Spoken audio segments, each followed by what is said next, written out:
રાજ્યમાં મુખ્યમંત્રી ભૂપેન્દ્ર પટેલના 15 માર્ચના સંભવિત પ્રવાસને લઈને તૈયારીઓ શરૂ કરાઈ છે। કલેક્ટર કચેરી ખાતે કલેક્ટર યોગેશ નિર્ગુડેની અધ્યક્ષતામાં મહત્વપૂર્ણ બેઠક યોજાઈ અને જેમાં જિલ્લાધિકારીઓ અને વિવિધ વિભાગોના અધિકારીઓ હાજર રહ્યા। સિંગવડ ખાતે મુખ્ય કાર્યક્રમ યોજવાની સંભાવનાઓ છે અને જેમાં મુખ્યમંત્રીના હસ્તે વિવિધ વિકાસ કાર્યોના ખાતમુહૂર્ત અને લોકાર્પણ થશે। કાર્યક્રમ દરમિયાન કાયદો અને વ્યવસ્થા જાળવવા માટે પોલીસ તંત્રને ખાસ સૂચના આપવામાં આવી છે। ઉનાળાને ધ્યાનમાં રાખીને પાણી, બેઠક વ્યવસ્થા, આરોગ્ય સુવિધાઓ, સ્ટેજ સુશોભન, નાસ્તા અને જમવા જેવી જરૂરી સુવિધાઓ સુનિશ્ચિત કરવામાં આવશે। પોરબંદરના કીર્તિ મંદિર ખાતે નવનિર્માણ પામેલા શૌચાલયને તાળા લગાવી લેવાયા છે। તો આ એ શૌચાલય છે જેને તૈયાર થયાને ઘણા દિવસો વીતી ગયા છતાં પણ તેને લોકો માટે ખુલ્લું મૂકવામાં નથી આવ્યું અને જેને લઈને અહીં દેશ વિદેશથી આવતા પ્રવાસીઓને હાલાકી પડી રહી છે। પોરબંદર શહેરમાં સુદામા મંદિર અને કીર્તિ મંદિર જેવા અનેક પ્રવાસન સ્થળો આવેલા છે જ્યાં રોજ મોટી સંખ્યામાં પ્રવાસીઓ આવે છે। પ્રવાસીઓને હેરાન પરેશાન થવું પડે છે અને આ અંગે પોરબંદર પ્રાંતને પૂછવામાં આવતા તેઓએ જણાવ્યું કે શૌચાલય સંપૂર્ણપણે બનાવીને હજુ હેન્ડઓવર કરવામાં નથી આવ્યું અને એ દરમિયાન એક મોટું વૃક્ષ ધરાશાયી થવાથી નવા શૌચાલયમાં થોડું ડેમેજ પણ થયું છે જેનું રિપેરિંગ કામ થોડું બાકી છે એટલે તે પૂર્ણ થતા શૌચાલયને પ્રવાસીઓ માટે ખોલવામાં આવશે। તાળા મારી દેવામાં એવું છે કે અત્યારે નવું ટોયલેટ બનાવવામાં આવેલ છે એએસઆઈ દ્વારા। એ સંપૂર્ણપણે બનાવીને હજુ હેન્ડઓવર કરવામાં નથી આવેલી। દરમિયાન એક મોટું વૃક્ષ હતું એ ધરાશાયી થવાથી થોડું નવા ટોયલેટમાં થોડું ડેમેજ થયેલ છે। એ રિપેરિંગ પણ હવે કરી લેવામાં આવેલ છે। સમજવા જેવી વસ્તુ એ છે કે આજુબાજુમાં ક્યાંય શૌચાલય પણ નથી અને કોઈ એવી જગ્યા પણ નથી કે જ્યાં પ્રવાસીઓ જઈ શકે। તો બહુ ખરાબ કાર્ય કહેવાય। જેણે પણ કર્યું છે એને ખરેખર આના માટે સજા દેવી જોઈએ। તાળા ખોલીને ખુલ્લું મૂકવું જોઈએ અને રેગ્યુલર સફાઈ થવી જોઈએ અને સારામાં સારા એમ કે સફાઈ થાય અને બીસીજીની મતગણતરી હાઈકોર્ટ ખાતે ઓડિટોરિયમમાં બાર કાઉન્સિલ ઓફ ગુજરાતની મતગણતરીનું આયોજન કરાયું છે। ગુજરાતની 23 સભ્યોની નવી બોડી માટે યોજાઈ હતી આ ચૂંટણી। 23 બેઠકો માટે 99 ઉમેદવારો મેદાને ઉતર્યા। બેલેટ પેપર અને મતપેટીઓની ચુસ્ત સુરક્ષા અને બંદોબસ્ત વચ્ચે મતગણતરી થશે। પ્રેફરન્શિયલ વોટની ગણતરી ગણવાની છે એટલે એ મતદાન ગણતરીમાં ઘણો સમય જાય છે। 2018નો અમારો અનુભવ છે કે તે દિવસે 10 દિવસ મતદાન ચાલ્યું હતું જ્યારે ખાલી વોટર્સ તે વખતે 50,000 હતો। આ વખતે વોટર 76,000 ઉપર છે એટલે અમારી ગણતરી છે ઓછામાં ઓછું 10 દિવસ તો મિનિમમ મતદાનની ગણતરી ચાલુ રહેશે। હું ખાસ એના માટે આવ્યો છું કે આ બહુ શાંતિપૂર્ણ વાતાવરણમાં થાય। મારી હાજરીમાં સ્ટ્રોંગ રૂમ ખોલવામાં આવ્યો છે। આપણી જે મેથેમેટિશિયનની ટીમ છે એ કદાચ ભારતમાં સર્વશ્રેષ્ઠ ટીમ છે।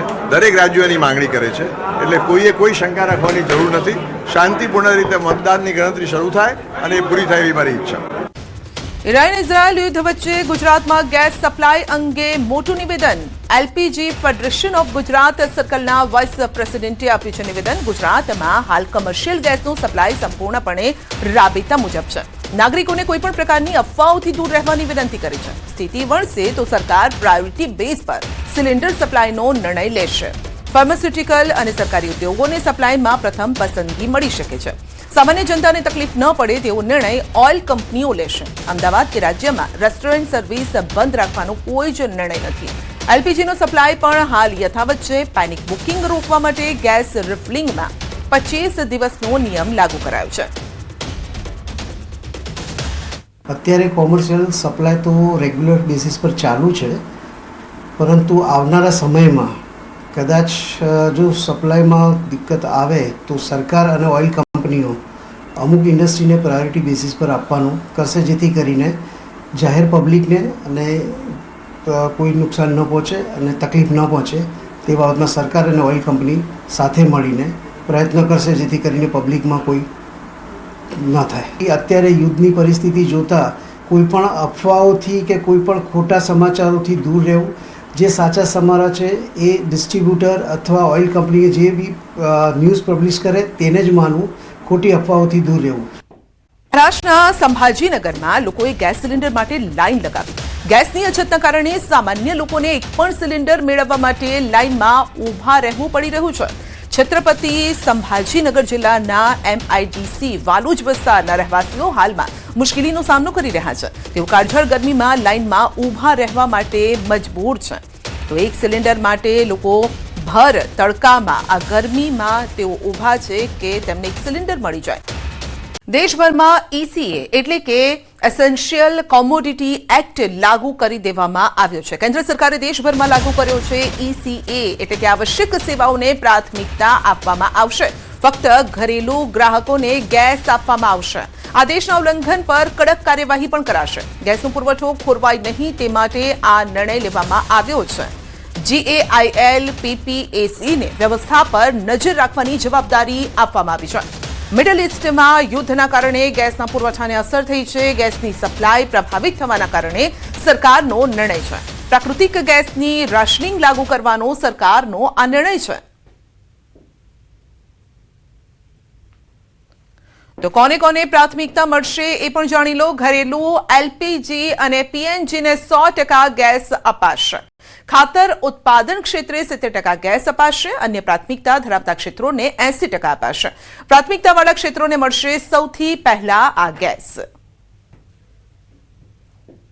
તો કેન્દ્ર સરકારે દેશભરમાં લાગુ કર્યો છે ECA અને આવશ્યક સેવાઓને પ્રાથમિકતા આપવામાં આવશે કારણ કે મહાયુદ્ધની ઇઝરાયલ મહાયુદ્ધની અસર જોવા મળી રહી છે. કારણ કે ઈરાન આપણને ખ્યાલ જ છે કે ત્યાંથી ક્રૂડ ઓઇલની વાત હોય ત્યારે આ તમામ જે પુરવઠો છે મોટાભાગનો ત્યાંથી સપ્લાય થતો હોય છે અન્ય કન્ટ્રીઝમાં. ત્યારે જે અત્યારે ખાધ છે તેને કેવી રીતે પૂર્તિ કરી શકાય અથવા તો કંટ્રોલ કેવી રીતે લાવી શકાય તેને લઈને સરકાર ચિંતામાં છે ને આ પ્રકારના નિર્ણય લેવામાં આવી રહ્યા છે.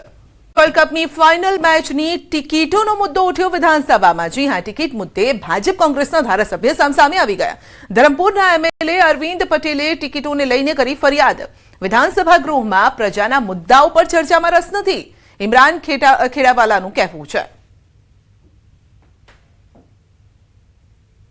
ન્યુઝીલેન્ડની મેચ જોવા જાઉં તો મેં મારા રમતગમત વિભાગના મંત્રી શ્રી જયરામભાઈ ગામિતને કીધું કે મારી 2 ટિકિટની વ્યવસ્થા કરો. એ મારી પાસે નહીં હોય. અને આજે એક વસ્તુ છે કે આ કેટલું પારદર્શક છે કે એમાં ઓનલાઈન કરીને આજે ધારાસભ્ય જેવા અમારા ભાજપના ધારાસભ્ય હોય એવા લોકોને પણ ટિકિટ ન મળે. એટલે આ વસ્તુ આજે એટલી પારદર્શક છે અને એટલું એનું આખું દરેક માટે આ ખુલ્લા દરવાજા છે. ત્યારે મંત્રીઓ પણ ઊભા થઈને કીધું 2 જણાએ કે અમને પણ ટિકિટ મળી નથી. એટલે મને એવું લાગી રહ્યું છે કે આ વિધાનસભાના અંદર જે ચર્ચા માંગણીઓ પરની ચર્ચા સમગ્ર ગુજરાતમાં 6.5 કરોડ જે ગુજરાતીઓ છે આપણા તેની માંગણીઓ પરની ચર્ચા હતી. તેના પર વધારે ફોકસ કર્યો હોત તો હું સમજું છું કે ગુજરાતમાં ઘણા બધા એવા જે કિસ્સાઓ છે તેને આ ગૃહના અંદર આજે મૂકી શકતા હોત.